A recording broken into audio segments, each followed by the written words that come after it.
ఏదైతే మనం శత్రు దేశాల నుంచి వచ్చే ఈ అటాక్స్ ఉంటాయో, డ్రోన్స్ కావచ్చు, మిసైల్స్ కావచ్చు, ఎయిర్ క్రాఫ్ట్స్ కావచ్చు, అవన్నీ కూడా డిటెక్ట్ చేస్తారనమాట.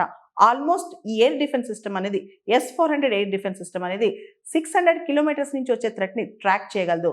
400 కిలోమీటర్స్ నుంచి వచ్చే థ్రెట్ని డెస్ట్రాయ్ చేసి న్యూట్రలైజ్ చేయగలదు.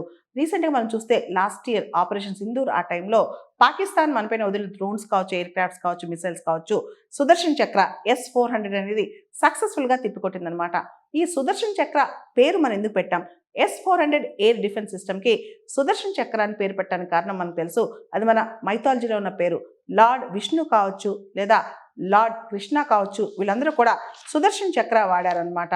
ఇక్కడ S-400 ఎయిర్ డిఫెన్స్ సిస్టమ్ ఒక మల్టీ లేయర్డ్ డిఫెన్స్ అనేది, అంటే మనపైన వచ్చే అటాక్స్ని మల్టీ లేయర్డ్ లెవెల్లో వాటిని తిప్పికొట్టే అవకాశం అనమాట. దాంతోపాటు హై ట్రాకింగ్ కేపబిలిటీ, శత్రు దేశాల నుంచి వచ్చే క్షిపణులు కావచ్చు, డ్రోన్స్ కావచ్చు, వీటన్నిటిని చక్కగా ట్రాక్ చేయగలదు.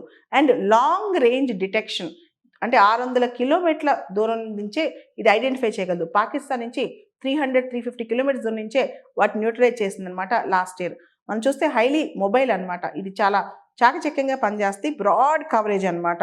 మన ఇండియన్ ఎయిర్ ఫోర్స్ వాళ్ళు ఈ S-400 ఎయిర్ డిఫెన్స్ సిస్టమ్ని చాలా చక్కగా వాడుకున్నారు. సుదర్శన్ చక్ర అంటే మన భారతీయ భాషలో చక్కటి డిఫెన్స్ మెకానిజం, ఒక supreme unstoppable offensive and defensive weapon system అనమాట.